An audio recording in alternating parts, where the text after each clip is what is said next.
Здравствуйте, меня зовут Акимова Розалия Леонидовна.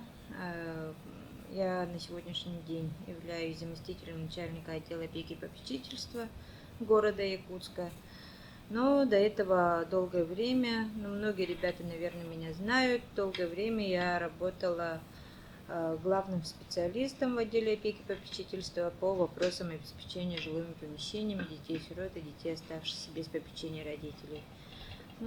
Сегодня я к вам в гости пришла. Добрый день, Наталья Леонидовна. Сегодня мы находимся в фонде «Семья для ребенка». Мы реализуем проект по поддержке выпускников организации детей-сирот и детей, оставшихся без попечения родителей. Проект называется «Центр поддержки Компас будущего», который был поддержан фондом президентских грантов. И сегодня мы на очередной съемке мастер-класса, который направлен на повышение правовой грамотности и по подготовке к самостоятельной жизни. И у нас в зале поступило очень много вопросов от выпускников детских домов, но мы их, конечно, скомпоновали в более общие вопросы, доступные вопросы. И первый вопрос, который я хотела бы вам задать, чтобы прояснить для нашей аудитории, она смотрит все выпускники детских домов, и это видео распространяется по всей республике до всех выпускников детских домов. Какие имеются основные права и законные интересы из числа детей-сирот, детей, оставшихся без попечения родителей? О чем они должны знать? Наверное, в данном случае, надо начать с того, что кто такие у нас дети-сироты и дети, оставшиеся без попечения родителей. То есть есть два статуса права? Да. Правовых статуса у нас основных два. Это дети-сироты, это дети, которые по закону являются сиротами на основании того, что записанные в свидетельстве о рождении оба родителя или один единственный родитель умерли до достижения 18 лет ребенка.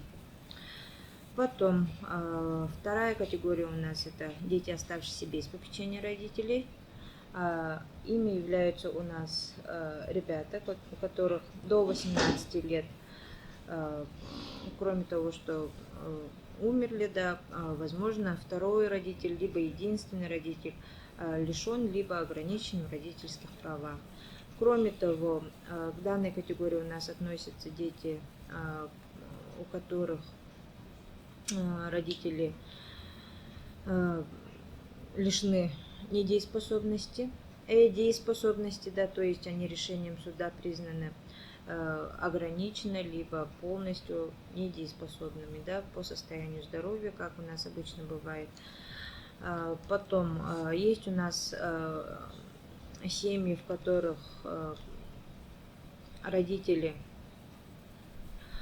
признаются безвестно отсутствующими, то есть они ушли в никуда, их не могут найти. В данном случае законным представителем, возможно, это как у нас часто бывает, это у нас занимаются детские дома, учреждения для детей-сирот и детей, оставшихся без попечения родителей. Они выходят с иском в суд. Если до 5 лет, то выходят с иском о признании безвестно отсутствующим гражданина. Если прошло с момента исчезновения человека свыше 5 лет, то можно выходить с иском о признании гражданина умершим. Есть у нас такие семьи, ребята, детки, и они тоже являются лицами, оставшимися без попечения родителей и пользуются всеми гарантиями. Гарантии у нас закреплены, конечно, это основной наш закон, 159 федеральный закон об основных гарантиях для детей-сирот и детей, оставшихся без попечения родителей. Конечно же, это право на содержание, бесплатное содержание, полное обеспечение государством. Сюда у нас входит и медицинское, гарантия по медицинским услугам, образовательным услугам. Кроме того, у нас законом закреплено обеспечение жилыми помещениями. Скорее всего, на сегодняшний день мы будем в основном об этом разговаривать. Но по гарантиям на медицину и на образованию, ну коротко так скажу, да.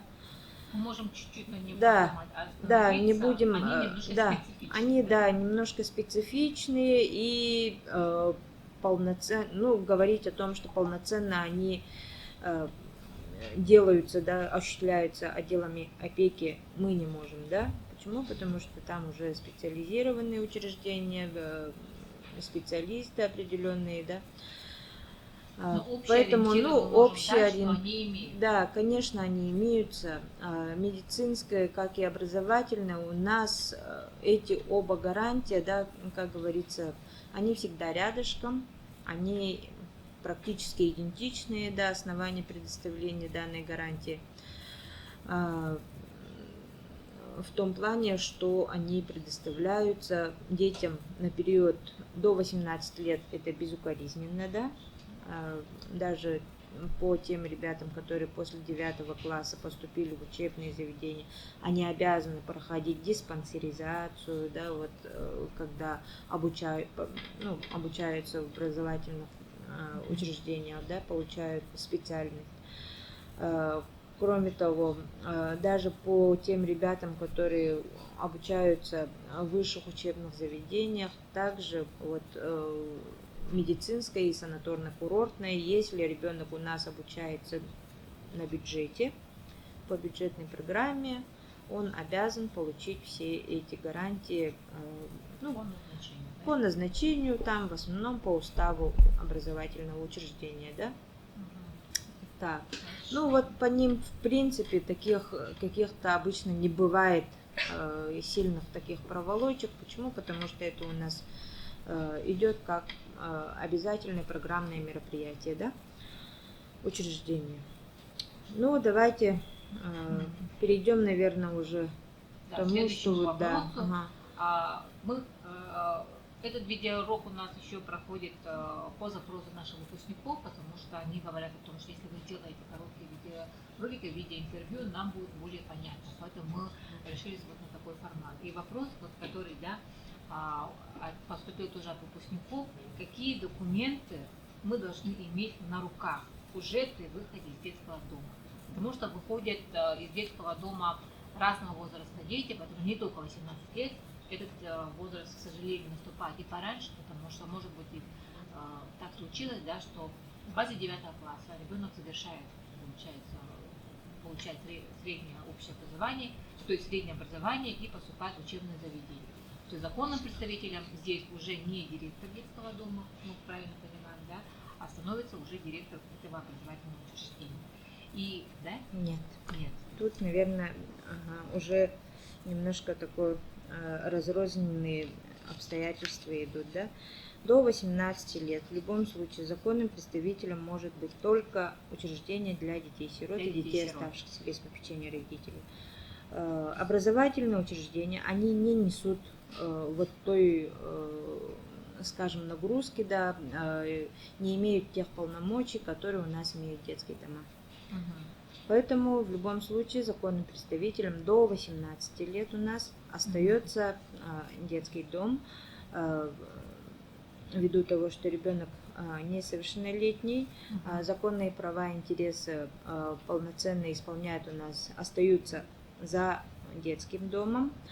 В каникулярное время они могут приезжать за счет учреждения, находиться вот в детском доме. То есть мы говорим о проездных расходах? Ну да, в том числе, конечно. В том числе.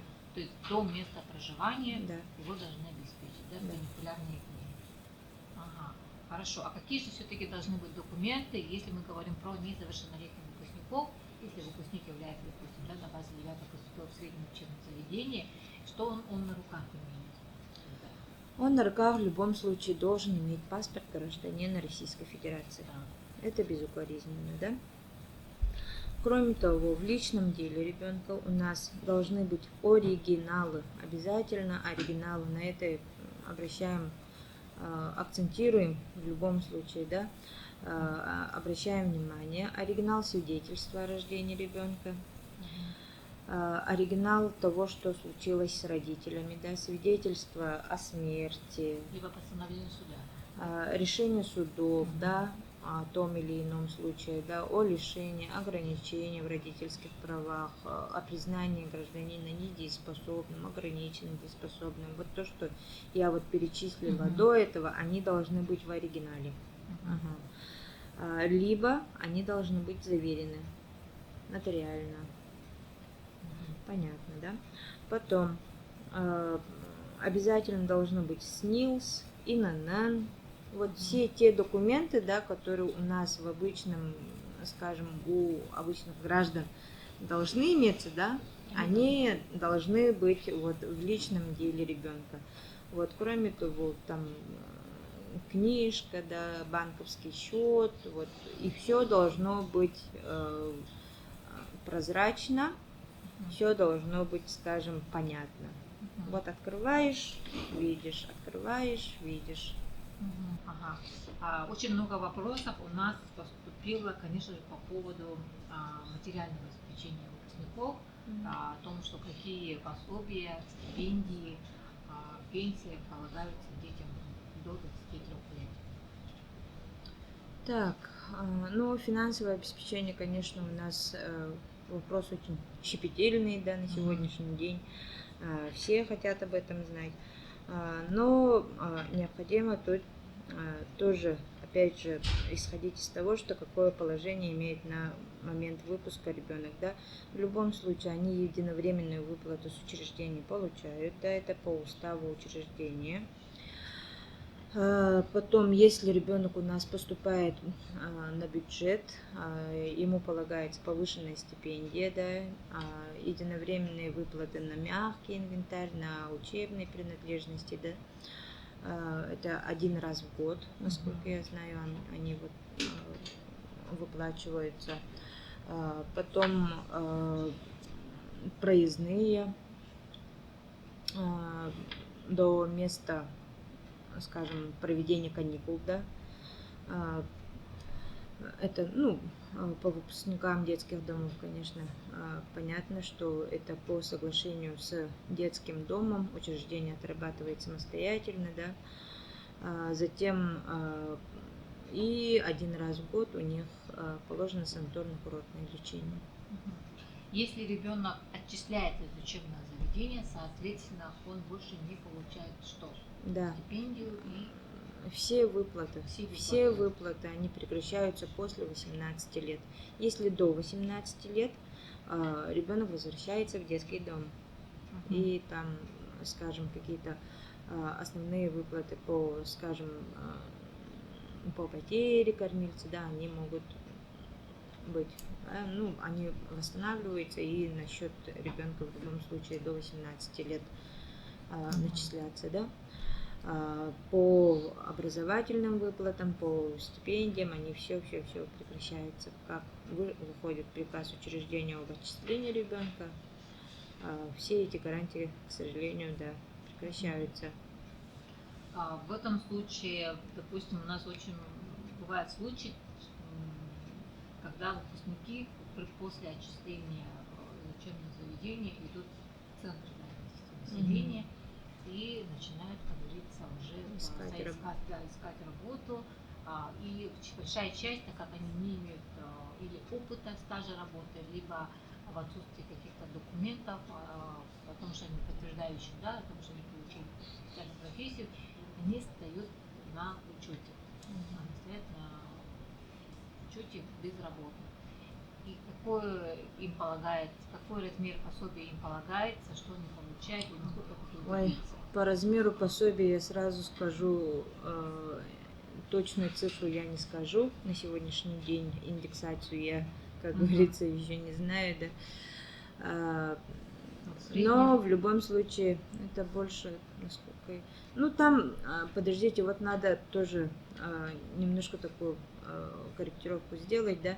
Если у нас сирота, да, оставшийся без попечения родителей, впервые ищущие работу, достигший 18 лет и не достигший 23-летнего возраста, да, с 18 до 23 лет, Если он впервые ищет работу, обращается в центр занятости, предоставляет вот все необходимые документы, которые там по перечню тоже указаны, да, они утверждены тоже в соответствии с действующим законом, представляет все документы, и в случае подтверждения того, что гражданин у нас ищет впервые работу, он имеет право в течение 6 месяцев получать, как называется, возмещение, не возмещение, ну, пособие, да, пособие по безработице называется в народе, да? Ага. Пособие по безработице, насколько я знаю, это около, ну, больше 50 тысяч, да, около 60 тысяч должно быть, насколько я помню, в последний раз было.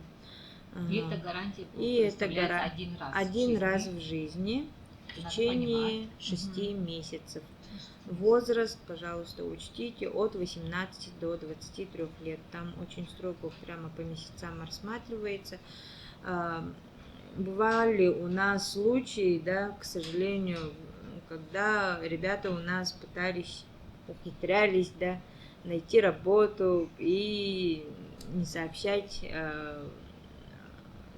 центры занятости, да, и их затребовали возвращать деньги. Конечно, Да. это все на законных основаниях. Ребята, пожалуйста, ну, начиная с того, что лгать, врать кому-то, да, это очень надо, плохо, да, это это на сегодняшний день, вы же сами знаете, вот начиная с наших телефонов, да, то, что мы все в госуслугах зарегистрированы, да, все наши СНИЛСы, ИНН, это очень большая федеральная база данных, по которым нас очень легко, да, по которым нас очень легко отследить, найти и, грубо говоря, в случае нарушения закона, да, наказать. Да. Давайте немного поговорим про льготы для получения образования. Какие на сегодня имеет выпускник гарантии для получения образования? Так, ну, поступающие по поступающим, да, по поступающим у нас отдельным списком у нас идут по высшим учебным заведениям, да, поступающие именно как дети-сироты и дети, оставшиеся без попечения родителей. Ну, там отдельные проходные баллы, да, немножко заниженные, наверное, ну, по многим учебным заведениям. Но, к сожалению, на сегодняшний день таких учебных заведений очень-очень мало. Это те, которые целенаправленно, да, хотят обучать именно сирот. Это, скорее всего, такие, ну, военные, да, вузы, они имеют точно, да. Но большинство вузов они переравняли, все переравняли. При поступлении очень-очень мало льгот. То есть они льготы могут быть, но они могут быть да. именно мест очень мало. Да, мест очень мало, да, но и большинство высших учебных заведений, вот еще раз повторюсь, они переравняли со всеми. Поэтому там льготниками, то есть, да, льготников, категорий льгот очень много, и на них конкурс тоже такой довольно-таки очень высокий, да. Поэтому ребятам посоветовала бы в любом случае изначально, если вы целенаправленно идете, конечно, в высшее учебное заведение, то вообще слово «я льготник» вообще забыть и готовиться на полных, как говорится, основаниях, да, обычных основаниях, готовиться вот к тем проходным баллам, которые вот предъявляет высшее учебное заведение. Вот. Потом, когда поступают, да, дай бог, да, как говорится, наш ребенок поступил на бюджет, это очень большая радость, да, очень большой шанс для предотвращения в жизни всех своих планов, проектов, да, это открывается для человека очень-очень большая, широкая, светлая дорога в жизнь, да, вообще, ну, мы так понимаем. человек начинает учиться, да. В данном случае, как я уже говорила, все выплаты у нас продолжаются. Кроме того, в любом высшем учебном заведении по их уставам, да, очень много льготных категорий, ну, вообще очень много бонусов именно, да, для детей-сирот и детей, оставшихся без попечения родителей, да, начиная с того, что обязательное там обеспечение их общежитиями, да, питанием, вот, медицинским уходом, да, образовательный какой-то, может быть, если он есть у нас факультеты, да, даже в СВФУ, в которых вот именно отстающих сирот их дополнительно обучают. Вот преподаватель прямо вот дополнительными часами их обеспечивает, чтобы... Да, да, очень, ну, такие прямо на сегодняшний день, да, мы общаемся с высшими учебными заведениями и не можем наслушаться, как они хорошо, ну, вообще организовывают работу именно с сиротами. То есть социализируют их? Да, уже... социализация, вот социальные педагоги, да, как они работают. Они даже вот в СВФУ, насколько я помню, вот еще в 17-м, 16-м, даже 15-м годах они ассоциации сирот же открывали. Да, такие, ну, общественная организация, ребята сами находили друг друга, и они обсуждали, вот, приглашали интересных, нужных людей, да. Вот с Юрием Олановичем мы неоднократно к ним ездили, прямо разговаривали с ними, общались. Тоже вот необходимо вот это тоже вступать, быть открытым, да, с ребятами находить общий язык и добиваться своего, как уже взрослые люди, да. Ну вот так, вот студенческая бурлящая жизнь, это, конечно, дорогого стоит. И такой вопрос, куда в городе Якутске и вообще по республике, муниципальных районах могут обратиться выпускники за консультацией, за информационным просвещением, за правовой грамотностью. И могут ли обратиться иногородние выпускники детских домов в городской орган попечительства? Так, ну, конечно, у нас двери нашего отдела открыты для всех граждан, да, вообще мы как орган местного самоуправления, мы не имеем права выгнать человека, который к нам подошел, да. За любой помощью, за любой консультацией, да, любой сирота, да, оставшийся без попечения родителей, имеет право обратиться в любой орган опеки и попечительства на территории Российской Федерации. Потому что мы исполняем переданные государственные полномочия, в том числе федеральные, в том числе вот, популяризацию, просвещение, да, наших лиц, которые... Для наших выпускников, что органы опеки и попечительства имеются во всех муниципальных образованиях городских округах, и при городском округе ЖК есть отдельный орган опеки и попечительства, есть отдельный орган городской, это при администрации окружной администрации города Якутска, и во всех районных центрах, при районных администрациях имеются отделы опеки и попечительства. То есть по каким-либо причинам, имея там, может быть, даже не имея прописки, вы приехали туда и временно проживаете, то есть любой выпускник может туда обратиться, и я думаю, что там все равно тепло встретит и ответит на их вопросы. Спасибо, Розалия Леонидовна. Мы завершаем наш мастер-класс. И следующий мастер-класс у нас будет посвящен жилищным правам наших выпускников. Да? Розалия Леонидовна, сейчас мы все находимся в непростых условиях, у нас пандемия продолжается, к сожалению. По какому адресу, по каким контактам могут ребята обратиться в орган опеки и попечительства, и в каком режиме сейчас работает запросы, в том числе городской орган опеки, пожалуйста, поясните для выпускников.